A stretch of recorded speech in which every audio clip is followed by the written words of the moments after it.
So my name is Brooke Edmonds. I'm with OSU Extension, and I work with the Master Gardener Program in Lynn and Benton County.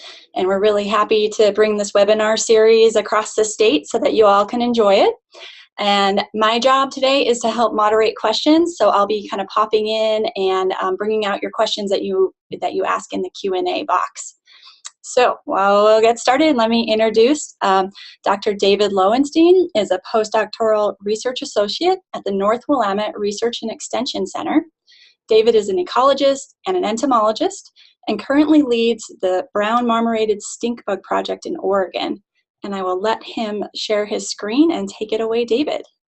Thank you for the introduction, Brooke, and thank you to everyone who's taking the time to listen to this seminar on Brown Marmorated Stink Bug today.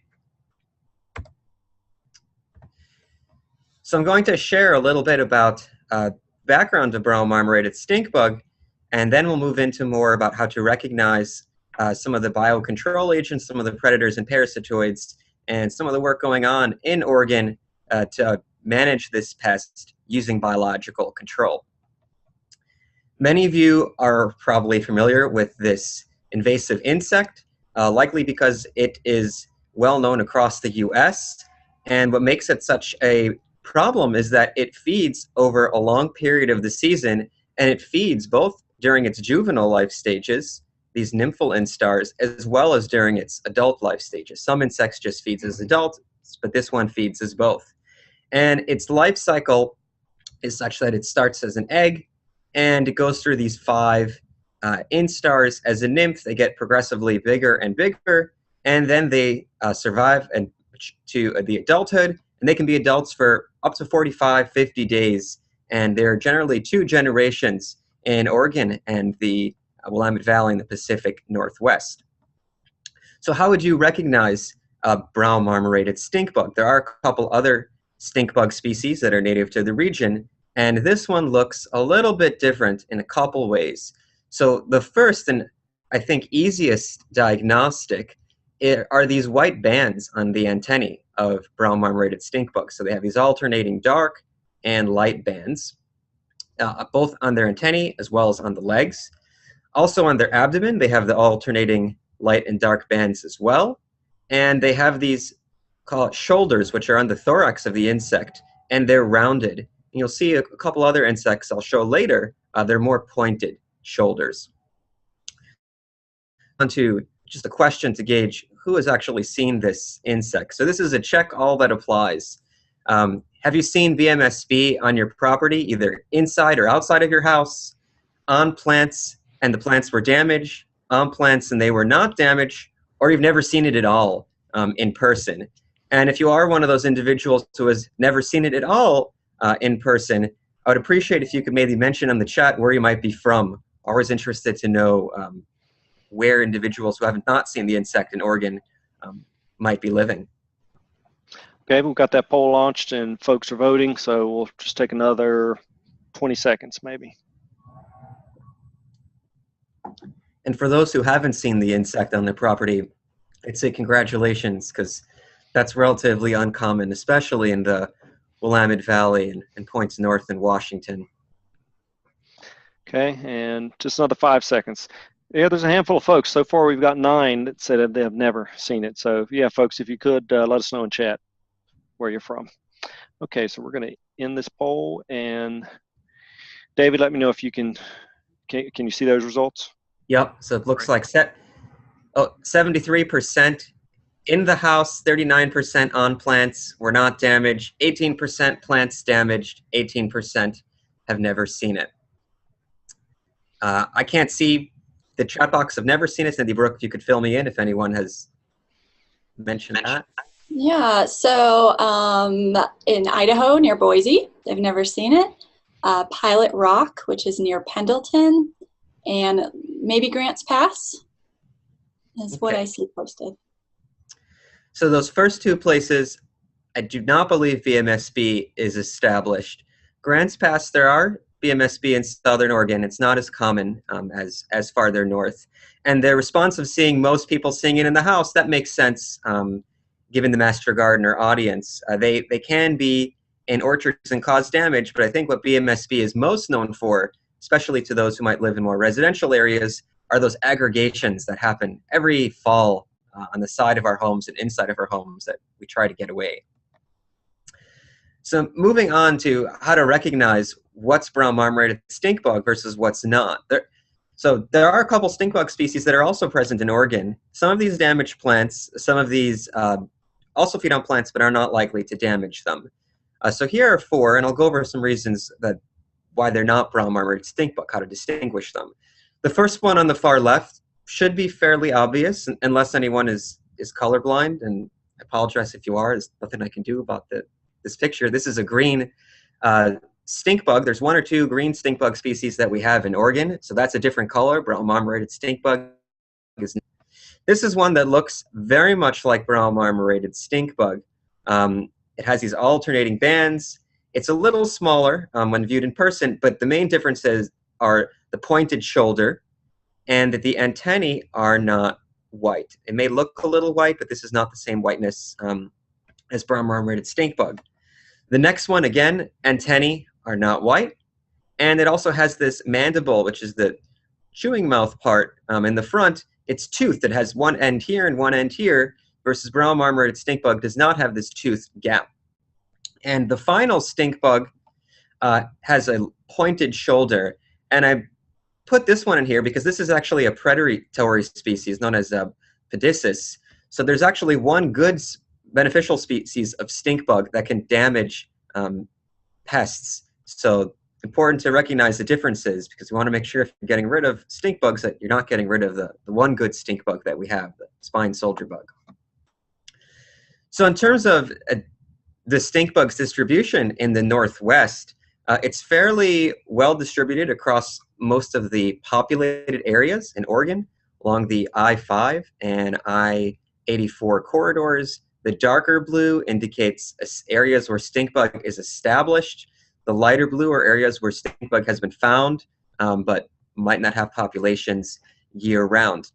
And one of the reasons that this insect is such a challenging one to work with, especially in an agricultural standpoint, is that it's hard to manage strictly with insecticides. A lot of them are not always effective because it's a very mobile insect, and for those who have stink bug inside their homes, you do not want to spray insecticides inside your house. That's not the best idea. In terms of distribution more broadly in the Pacific Northwest and beyond, it's found across the border in Washington.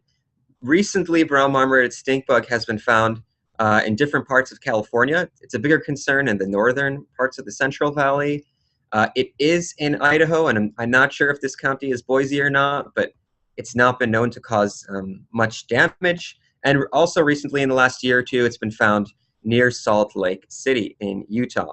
And of course, on the East Coast, it's been an issue for longer. We'll talk about that in a bit.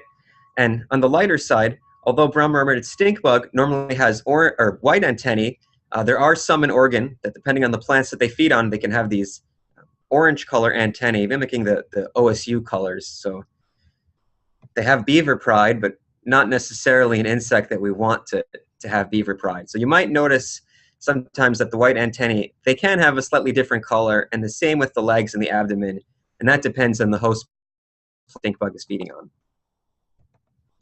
So how did this insect get to the United States? So it's native to Far Eastern Asia, China, Japan, Korea, and it most likely arrived accidentally on a shipping container or on some plant material. And it was first detected on the East Coast in the 1990s in Pennsylvania, and several years later there was some severe damage reported across fruit and vegetable crops on the eastern seaboard, mid-Atlantic and eastern states. So some examples of what brown marmorated stink bug damage looks like in different plants includes on apples.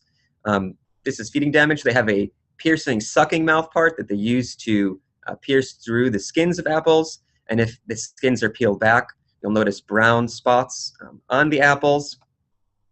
Asian pears, similar type of damage by brown marmorated stink bug. And peaches are another one that are a concern. These are pictures from a peach plot that our research team has at North Willamette Research Station, and you'll notice this cat facing on the peach. And also, looks like a little crystal substance. This is called the stylet sheath. So when the stink bug feeds on certain types of fruit, the salivary enzymes result in this little crystallization on the outside of fruit. In Oregon, a big concern with brown marmorated stink bug is damage in hazelnuts. About greater than 95% of domestic hazelnut production in the US originates in Oregon. It's pretty hard to not notice hazelnuts if you're driving along I-5 between Eugene and Portland. And hazelnuts offer good opportunities for brown marmorated stink bug because they have a large canopy that's present throughout most of the season, and the stink bugs can actually pierce through that thick shell of hazelnuts. And this is an example of some of the damage. It looks like a mold formation almost on the inside of hazelnuts. And that's an area that I'm predominantly working in, looking in management of brown marmorated stink bug in hazelnuts and fruit crops. In terms of what you're more likely to see brown marmorated stink bug in your homes, there's a couple common ornamental host plants, and these include catalpa, which is one that now, especially in mid to late August, you'll notice a lot of brown marmorated stink bugs, holly plants, tree of heaven, mountain ash, and these are just the subset of common host plants. There's a list online on stopbmsb.org of about 150 host plants that brown marmorated stink bug is known to feed on. So it is a highly prolificous insect, meaning it can feed on a lot of different plant species. And that's one of the reasons why it's such a concern nationally, because it can adapt to almost any type of tree or food plant that it finds and damage them. So now it's quiz time. If you've been paying attention, I'd like for you to answer which of these three insects is brown marmorated stink bug. And this is not a trick question. One of these is brown marmorated stink bug. So it's either insect A, B, or C. Okay, I've launched that poll, so we'll just take about 10 seconds. I think we have a clear winner here, although some folks will be shamed. I'm hoping that I see the clear winner. Well, it's coming. I was going to say just another 5 seconds. Okay. Still getting votes coming in. All righty, let's end that, and I will share the results. Congratulations. Yeah. So it is indeed insect B. And insect B has these white bands. It has the alternating brown and white marks and the rounded shoulder. So insect A, these do look sort of white, and I have a feeling that it's probably the lighting in the photo what makes it look white. But the reason that it's not brown marmorated stink bug are these really pointed shoulders on the side. So keep that in mind for those who selected A. Take a look at B, more rounded, versus A, these highly pointed shoulders. And C, it doesn't have the same type of banding. It's more dark in color, and there is not white on the antennae. But when you see one of these in person, all three of these species are found in Oregon and Washington too. So it is possible to confuse them, but keep that in mind, some of those diagnostics that make brown marmorated stink bug. So now I'm going to get to the management component of the presentation. Most of the time I'm going to spend talking about biological control by parasitoids, including the samurai wasp and some predators, but I want to touch just a little bit on chemical control and trapping and monitoring in case you are interested in those or you want access to those resources if you know others that might be. So stopbmsb.org is a webpage that is created as a result of the brown marmorated stink bug. It's a national project that goes across a couple states to manage this pest. And there's a lot of useful information about what types of crops the plant feeds on, what plants are at risk, how to manage it. And one of the links will get you to how to manage it, management guides for different types of crop systems.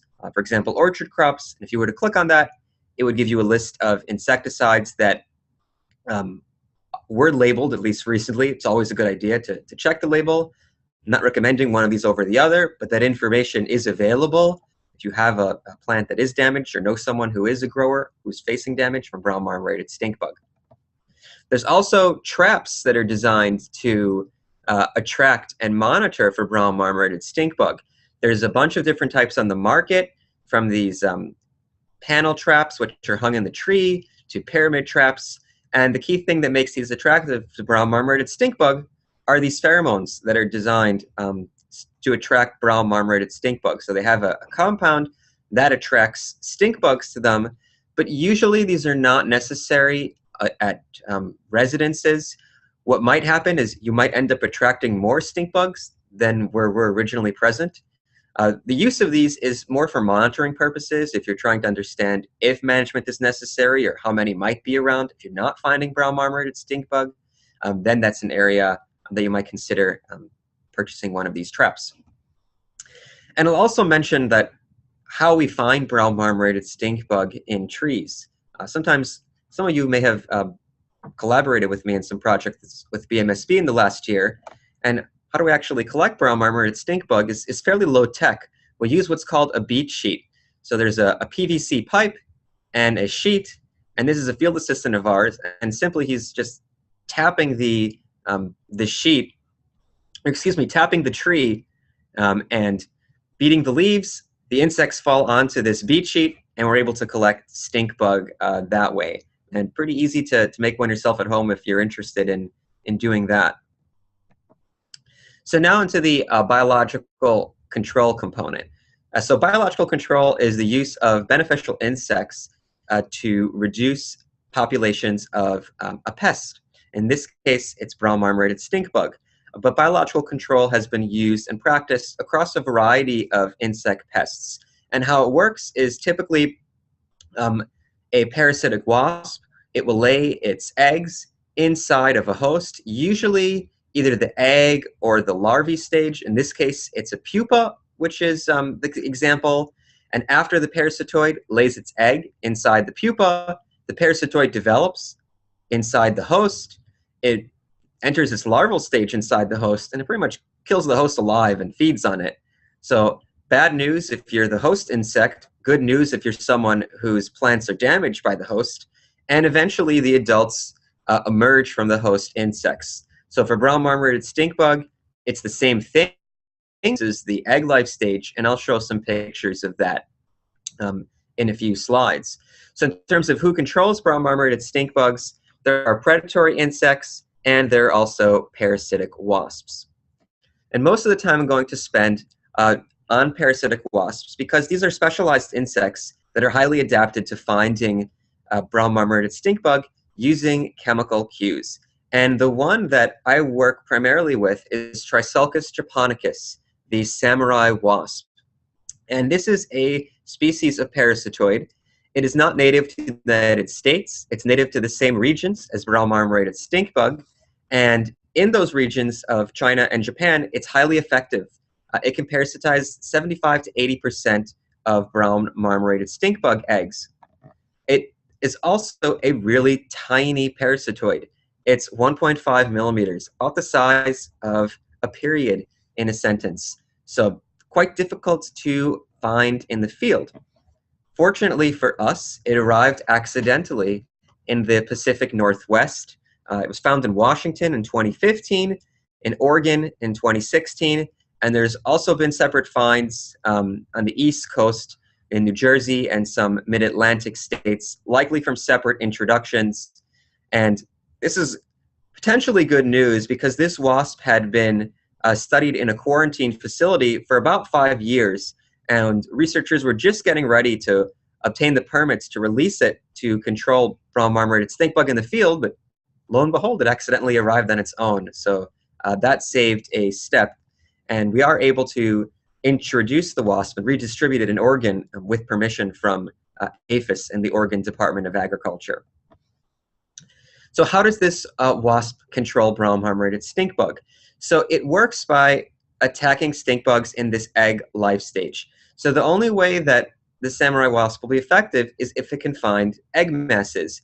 If only nymphs or adults are in the field and no egg masses, the samurai wasp is not able to reproduce. So the samurai wasp and the brown marmorated stink bug have a really tightly connected development cycles. The samurai wasp needs the brown marmorated stink bug in order to reproduce, lay eggs, and eventually from each egg will emerge a samurai wasp.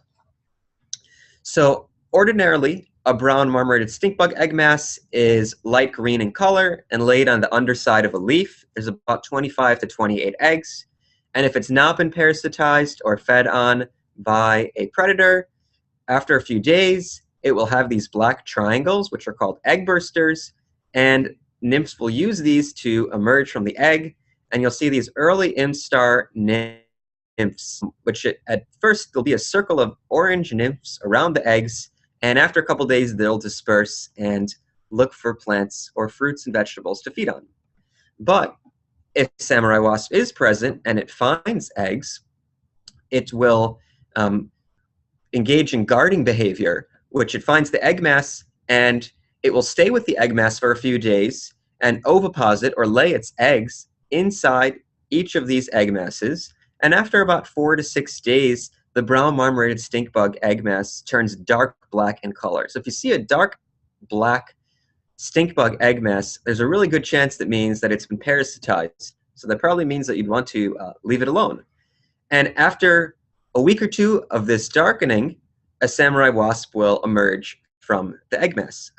Samurai wasps could emerge from each of these darkened egg masses, but they wouldn't emerge from this one or this one here, which are lighter in color. Another way to identify parasitized egg masses is after they've been hatched already. So a stink bug egg mass that's hatched will appear white, and it'll have these neat circles around it that are a nice clear circle, and you'll see the egg bursters. And one that has been parasitized will have irregularly shaped circles. These can be a little hard to notice. So if you see one of these types of egg masses that have already hatched, you might want to get a magnifying glass to take a closer look. So some of you might be thinking, well, brown marmorated stink bug is not native to the United States. Why should we bring in something else that's not native? It might create more problems. And in fact, there are examples of introductions of non-native insects like multi-spotted Asian lady beetles that have not affected their intended host and in fact do behave not in the way that's intended. But there's some reasons we think that the samurai wasp is a good candidate for biological control of brown marmorated stink bug. First, it's a specialist, meaning that its parasitism is only limited to eggs of other stink bug species. It can't parasitize lady beetle eggs, it can't parasitize lacewing eggs, it can only parasitize a select group of stink bug species. Also, it's already here, so there's not much that we can do about it. And one of the biggest points about parasitoids is that the native parasitoid species that are closely related to samurai wasp, they can't complete their development inside a brown marmorated stink bug egg mass. So they'll try to lay their eggs inside a BMSB egg mass, but their eggs will never emerge, and it's wasted reproductive effort. So only this non-native species, the samurai wasp, can successfully parasitize and complete its development cycle in brown marmorated stink bug eggs. So now I'm going to talk a bit about research that I've been working on to manage brown marmorated stink bug using the samurai wasp. And I'll talk a bit about non-target effects, so the potential for this wasp impacting other stink bug species, and also some of the monitoring efforts in place to detect samurai wasp in the field and understand a bit more about its biology. So this graph shows on this axis here, on the x-axis, different species of stink bugs, and this is the mean parasitism rate. So this was a study by a colleague of mine, Chris Hedstrom, who's now at the Oregon Department of Agriculture, and he gave an egg mass of each of these species to a single samurai wasp, and he wanted to understand, can the samurai wasp complete its development in different stink bug species that are present in the Northwest? And the larger bars mean that there's a greater amount of parasitism. So the orange one is brown marmorated stink bug. So about 55% of brown marmorated stink bug egg masses that were given to samurai wasp were successfully parasitized. And there were a couple other species that the samurai wasp could complete development in, but most of the stink bug species around, they're not at risk. And the one beneficial predator, this is that spine soldier bug, it has a lower risk of being attacked by samurai wasps. So that was good news. And these three are species that I'll talk about in this slide. These are three more common species that we have in Oregon. Unfortunately, there's not good common names to them. One of them is Banassa dimidiata, Chenavia hilaris, Chlorocroa ligata. And in this slide, it shows a choice assay where a samurai wasp was given either an egg mass of brown marmorated stink bug or one of the native species of stink bug. And you can see that in some cases, the samurai wasp preferred the brown marmorated stink bug significantly. In one case, this is a green stink bug. There was not a significant difference. In another case, when given a choice of brown marmorated stink bug or a native stink bug, no parasitism in the native stink bug. So it's clear that there's a preference for brown marmorated stink bug by the samurai wasp, but in some cases, there is a possibility that it could also lay eggs in a couple other stink bug species. In terms of how we monitor for samurai wasp, in order to find this needle in a haystack parasitoid, we really have to bring the BMSB to the wasp. It's not feasible to walk around and look in trees for samurai wasp adults. Although one time I did find a samurai wasp adult in a tree when I was using that beach, but that is highly unusual. What's more common is we place what's called sentinel egg masses. So we bring egg masses of brown marmorated stink bug and we place them around trees. We clip them beneath trees in areas where we think that samurai wasp might be present. We sometimes use fresh egg masses, which means that if we put them in the field, we have to come back after a few days so that they don't hatch and accidentally bring more stink bugs to the area. Or sometimes we use frozen egg masses, which the samurai wasp will still accept for our research, but it's not as important that we get back within those 4 days, because if a frozen egg mass is placed in the field, it won't hatch. It can be parasitized, but there's no risk of introducing more stink bugs. So this is how we found the original samurai wasp in Oregon. So first it was found in Vancouver, Washington, just across the Columbia River, and it was found a year later, 10 miles away, in a kind of an atypical area, a parking lot of a hospital in just south of downtown Portland on the right side. And this is an area that we've consistently found samurai wasps present. And it was also found at 11 sites in Portland. So this took a lot of work. This took about 400 egg masses just to find the samurai wasp. So in order to work with the samurai wasp, we have to rear the brown marmorated stink bug to have a constant supply of egg masses for it to reproduce and to place in the fields to find samurai wasp. So in terms of the types of tree species that we found the samurai wasp, some of these should be no surprise because these are similar tree species to host plants of the brown marmorated stink bug. And these include box elder, maples, holly trees, and hawthorn. So what are the updates for this year? So we have again found samurai wasp at that site in downtown Portland, and we found it at a few other places in the region. We're doing more work with releasing the samurai wasp and looking for the samurai wasp at different areas in the state. And we're distributing this quite broadly around Oregon. As I mentioned before, we did obtain permission from federal and state authorities to move this samurai wasp throughout the state in areas that are susceptible to BMSB. And we've released the samurai wasp in areas with the dark star in places where stink bugs can cause damage. So if you don't see your counties on here, it's possible that they could be added. But we're focusing on areas that have the heaviest damage by brown marmorated stink bug.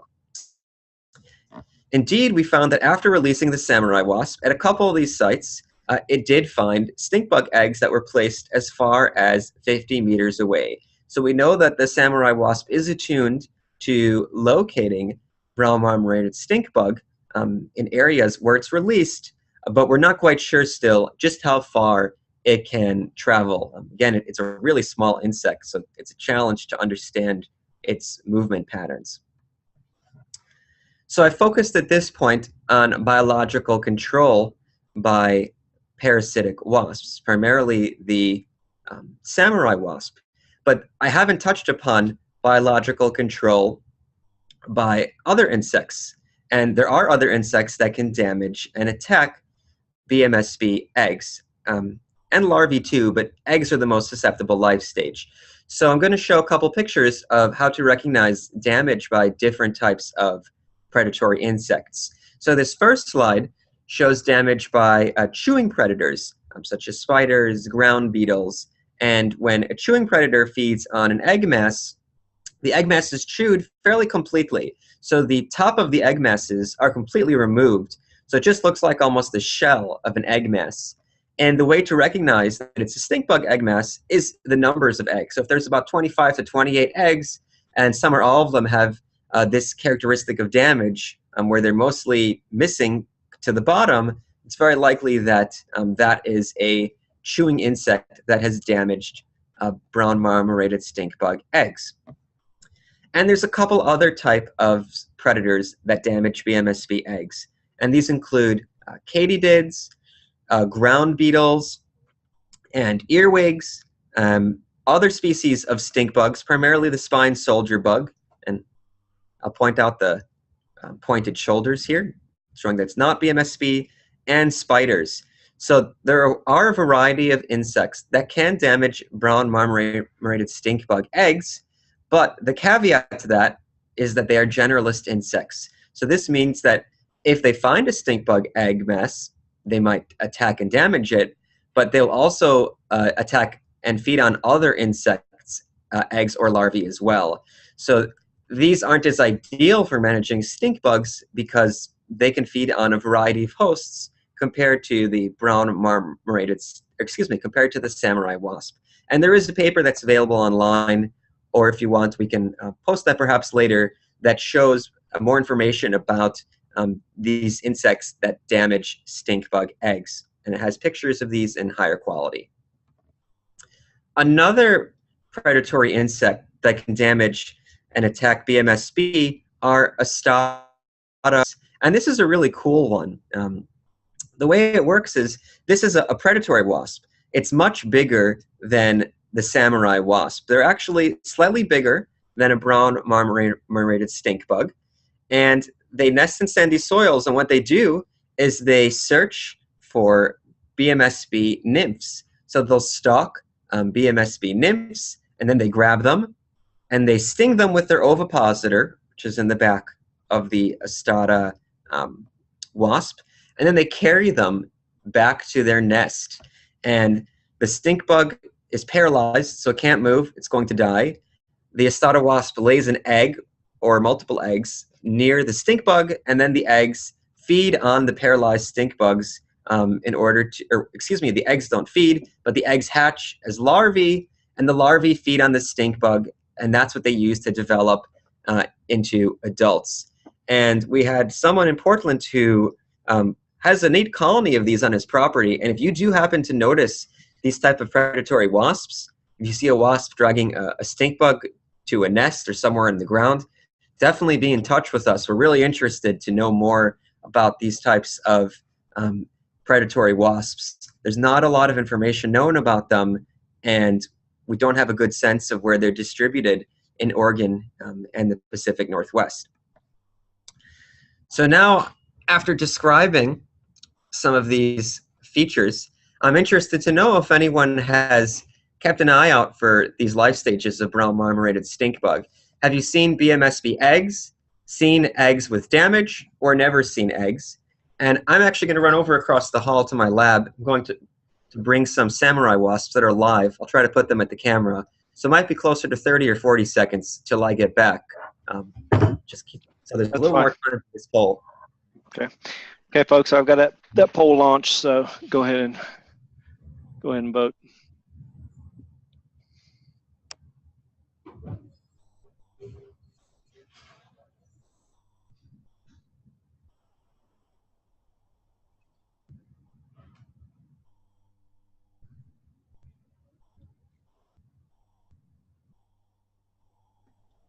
Several of you have also asked if the slides would be available from this presentation, and I'll check in with David and see if he'll make a PDF of the slides available.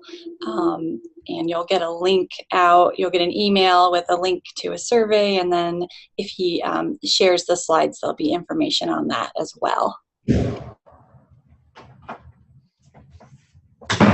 I do see there's a few questions, and so when we're at the break time, we'll go through and get your questions answered that are on here. Well, I'm not sure if this will work. I don't have a great camera, but David, I was going to say, if you want to stop sharing, it'll come through. If you recall, you're sort of in the smaller window. If you don't mind, okay. if you're comfortable, stop sharing real quick. So now it's okay. No, you want to go inside Zoom and do that stop share. It's going to be in the top of your window. There you go. Well, no. You close your power. There you go. Okay, now you're full screen now. So these are live samurai wasps, and to give you a sense, this is about a 8 or 12 ounce deli cup, and these are the wasps. They're really, really tiny. Just to give our viewers a sense of how small they are.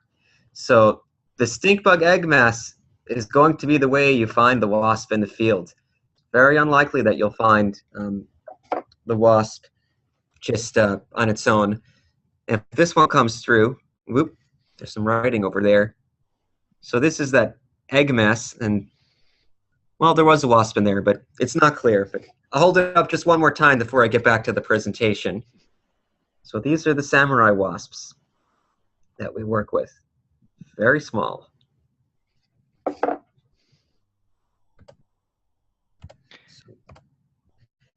And is that poll? Yeah, if you want me to, I'll share. Go ahead and share the results now. Okay. Okay. So 88% have never seen any stink bug eggs. A few of you have. For those that have, maybe if you could share where you've seen the eggs, if it was on a certain type of plant or somewhere else. And for those who haven't seen any eggs, I'm going to share some information how you might go about finding brown marmorated stink bug eggs. Oop, I guess I went ahead of myself. So this is a new extension guide that a group of individuals in Oregon, including myself, we published on how to recognize some of these features that define parasitized egg masses. So it is available on the OSU extension webpage. It's available to download for free, and it has some of the information that I described. So I'd encourage you, if you're interested to learn more about the samurai wasp, to visit that webpage, and you can get a copy of this. And now I have where to look for the eggs. So brown marmorated stink bug eggs are laid on the underside of leaves. Occasionally you might find them on twigs or other woody matter, but usually on leaves. Catalpa is a good plant to try to look for them because it has big leaves and it's easy to just look up for stink bug eggs. And the time to look for them are usually 2 different generations. So the first generation in Oregon is between late June and mid-July, and right about now is the time for the second generation of stink bugs. They have overlapping generations in the field, but the late instar nymphs are starting to molt and become adults. So I would imagine that between now and the next few weeks, stink bug is going to be laying eggs. So keep an eye out for egg masses and symptoms of samurai wasp and parasitism. And Brooke, was there anyone who shared information about the trees or places where they found those stink bug eggs? Yeah, so on geranium, annual flower basket, Joe Pye weed, sunflower, ailanthus trees, I probably butchered that pronunciation. I think that's what I'm seeing for that. And I know we sometimes get them into our plant clinics, and it's usually just a leaf, and so we usually focus in on the egg mass and not necessarily the species that it came off of. Sure. So a variety of different types of plants. So you don't need one type of plant necessarily to look for brown marmorated stink bug, but those key host plants I mentioned before and that are on BMSB.org are a good place to check. So I'm going to close soon, but if you do find eggs, now what? You think you might want to help find samurai wasp, what can you do? So the best thing is either leave the eggs alone or clip the leaf that the eggs are on and put it in a jar and wait and see what happens. And if the eggs hatch, you see these triangular egg bursters, and if instars form, get rid of them. And if the eggs darken, you have parasitoids that are present. And if in the chance you do have these darkened eggs, we would really appreciate it if you could save a parasitoid or two that might emerge, because there are a couple species of parasitoids that can also lay eggs in BMSB. And to confirm that it's samurai wasp, we need to use a microscope at very high magnification. So if you do have these darkened egg masses, certainly you can release them in the field, but we'd be very appreciative if you could at least save one or two of those parasitoids so we could confirm if it is samurai wasp. And we do have a link available online for reporting egg masses that might be parasitized or reporting stink bugs that you find in the field as adults or nymphs, especially if you're outside of areas where we have found BMSB in Oregon. For those who might be in Eastern Oregon or less populated areas, this is a good way to let us know if you found BMSB. The link's a bit long, but if you BMSB Oregon, BMSB OSU, you'll get to this page online. So lastly, I'll talk about what we're doing next to manage brown marmorated stink bug using the samurai wasp. So since we found samurai wasp 2 years in a row in Oregon, we know that it can survive the winters that we have here, and it can survive cold winters, which this one was, but we don't know how it's surviving or where. So we're going to be doing some experiments looking at survival in different types of substrates like bark, soil, leaf litter in little artificial chambers. Also this summer, I've released samurai wasp in collaborating orchards and looking to understand their dispersal and movement patterns inside the orchards. So I'm just starting to look at that data in the last couple weeks, and to understand if existing pest management is compatible with releasing samurai wasps. So for individuals that are growing food crops, there are a variety of pests and pathogens that they're trying to manage, and sometimes that requires chemical controls. So are those chemical controls compatible with samurai wasp being released? So one way we can do that is by spraying these test surfaces in the lab and putting in samurai wasp to understand if it can survive in a worst case scenario of being exposed to different types of chemical compounds. So stay tuned. There's definitely more to come about samurai wasp in Oregon and beyond in the next few years. And just want to acknowledge the funders for this work. And I believe that we will have some time for questions and answers. So there are a few questions in the Q&A box. If you have some that come to you while we're discussing, feel free to add those. Let me go back here. So sort of going back, David, to the beginning of your talk where you had all of those different photos of stink bugs. A question from Natalie, she wants to know if all of those different stink bugs, do they cause similar damage to the brown marmorated stink bug? Will you know just by looking at the damage on your fruit, for example, that you know the species, or you really need to maybe catch them to determine that? So all stink bugs are plant-eating insects, except for that spine soldier bug and maybe one or two more, which feed on other insects.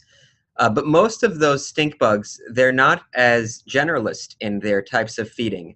So, for example, there's one called Chlorocroa ligata. It's a bright green stink bug, but it nearly feeds on only Oregon grape plants, and it rarely causes damage to them.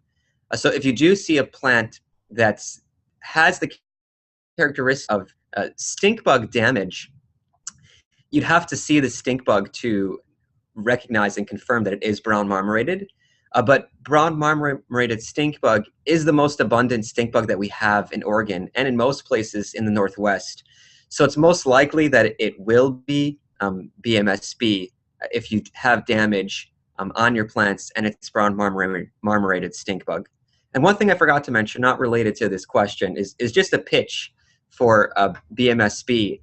As they aggregate into your houses in the fall months, we're always looking for stink bugs to keep for research. Again, we need stink bug eggs to rear the samurai wasp.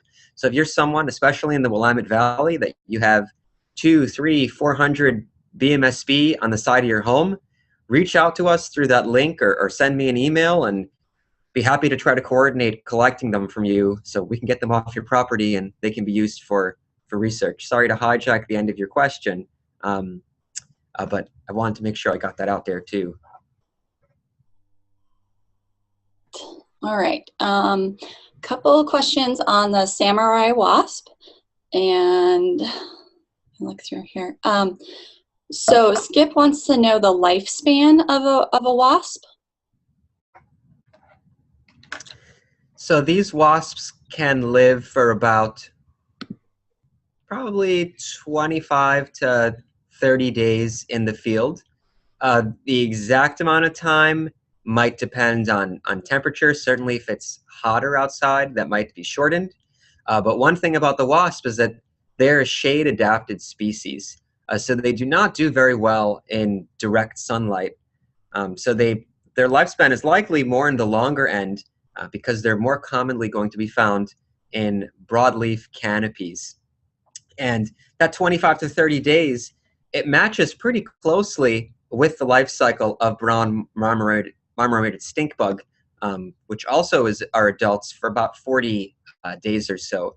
So we've found them in Oregon usually starting around July and as late as September.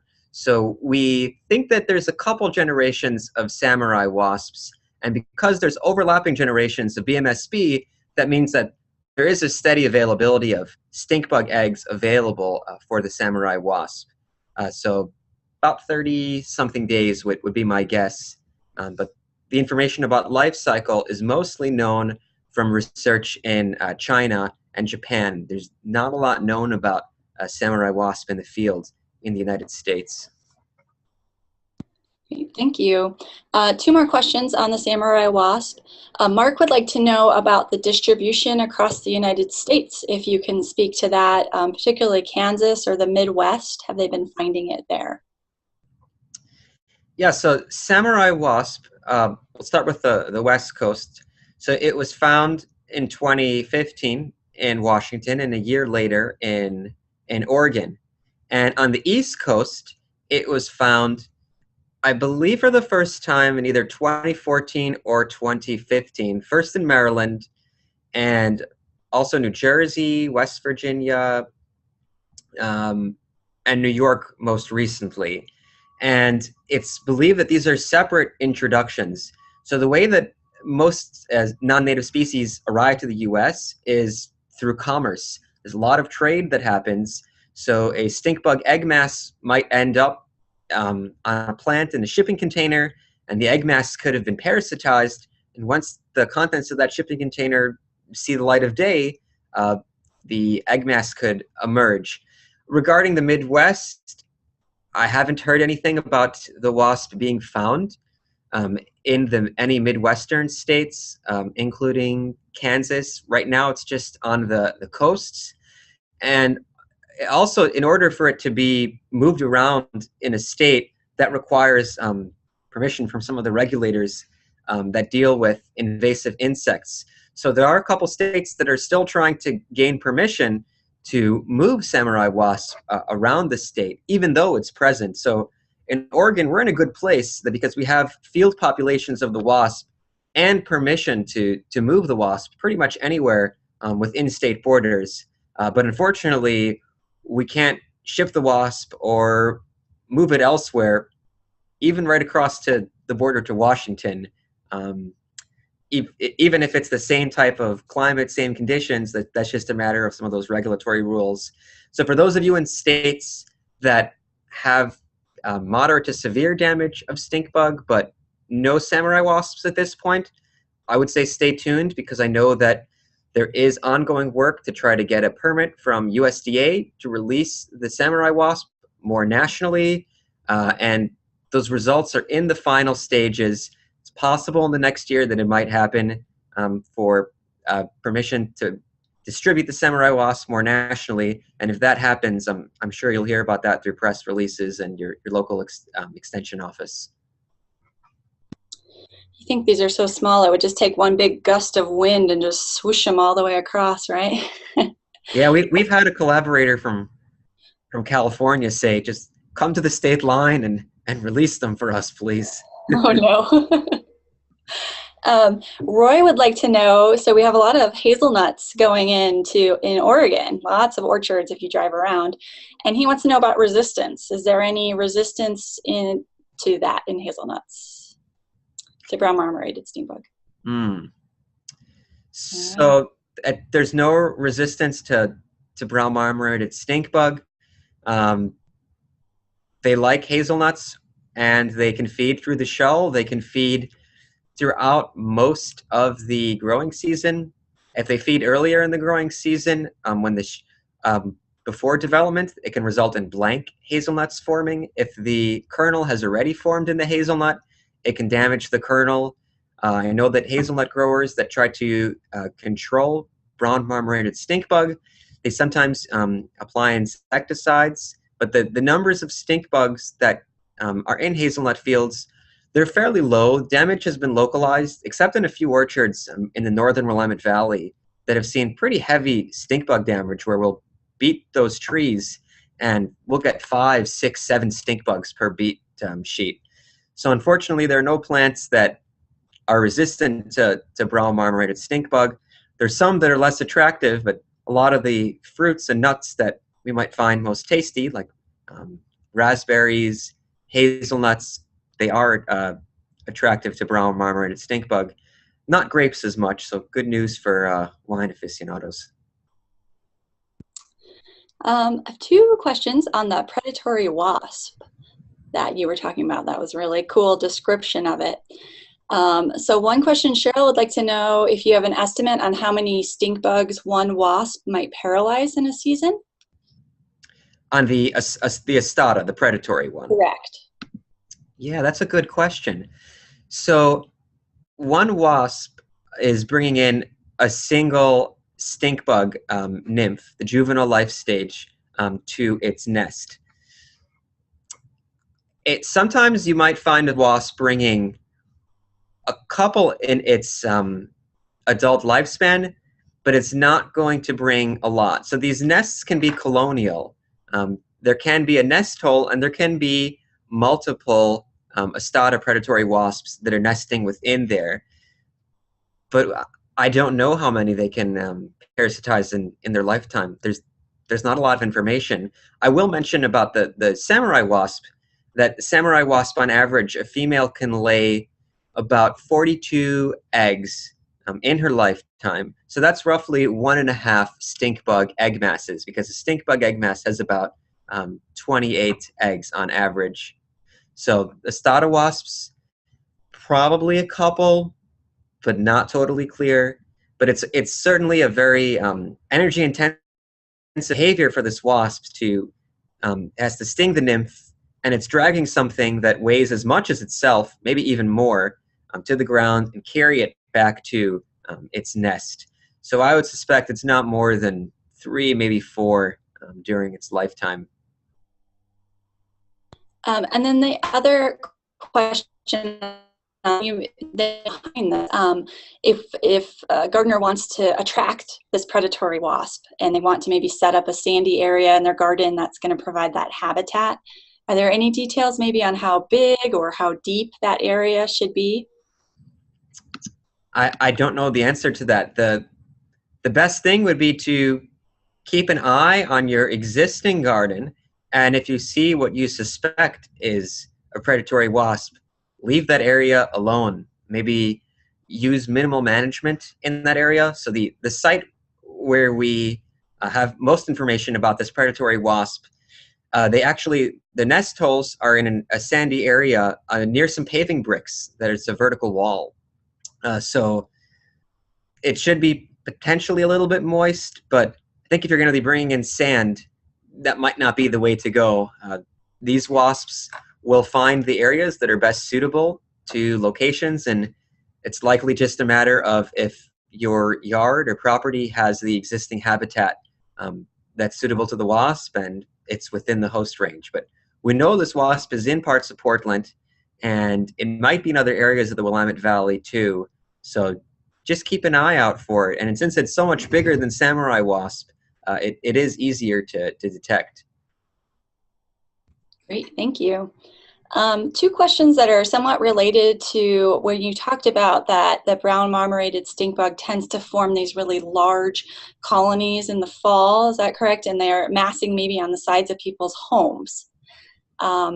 So one of the questions was, what do you do if you actually do find one in your home? So insecticides are not a great option. Do you have any other tips on how to manage them if they're accidental invaders?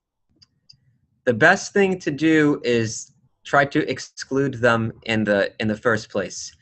I know that's not the answer that you might want to hear, but think about areas of your home, or if you have a shed that might have gaps that could be open to something that's the diameter of a stink bug.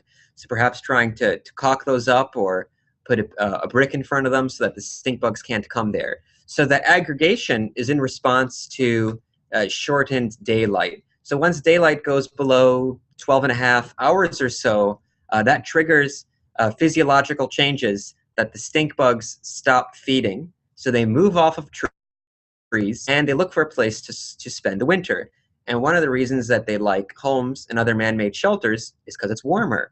They are looking for somewhere that is slightly warmer than the outside, and they'll make their way to the side of homes, try to find an area to enter inside the garage, or perhaps sometimes right in the siding of homes from that heat that's being exerted.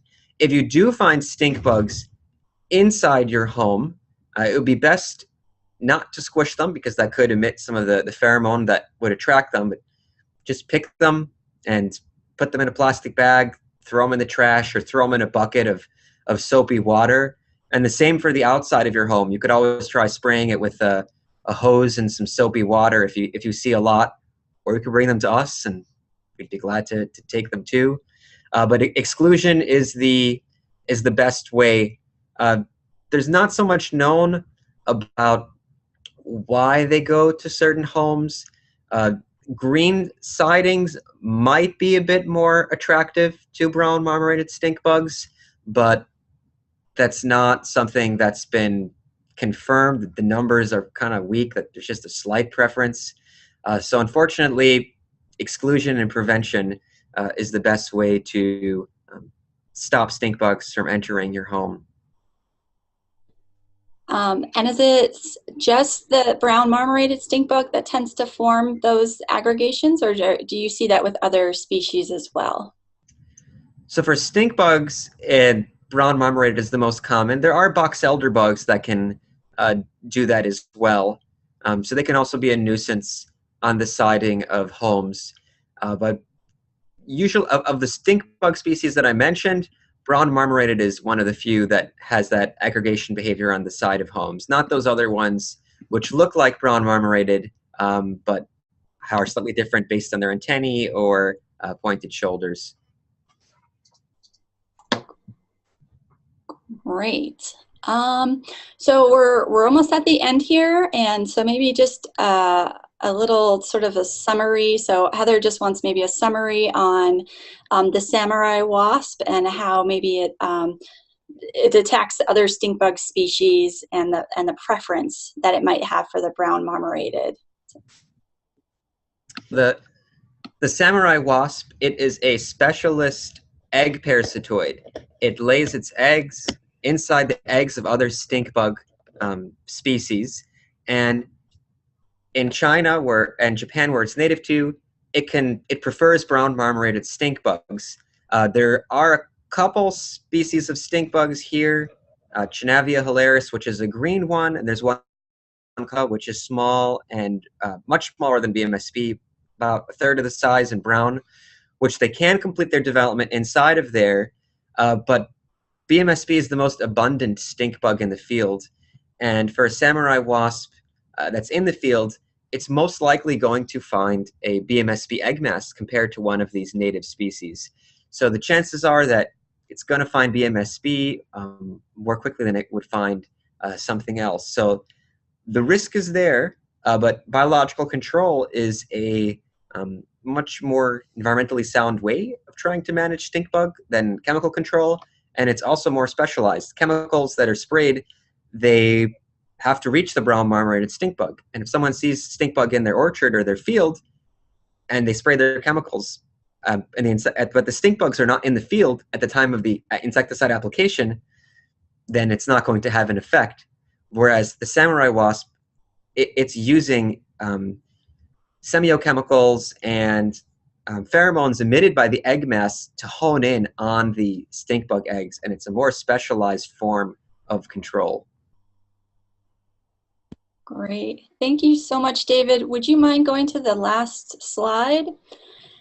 So we will check in with David to see if he'll have his slides available. You can always watch a recording, so look for an email in the next day or so if you are attending live. Our next webinar in the series is in September, on September 5th, and it's focused on pollinators. You can follow the link there to register to get reminders for that. Thanks so much. Thank you. Thanks, folks. Bye-bye.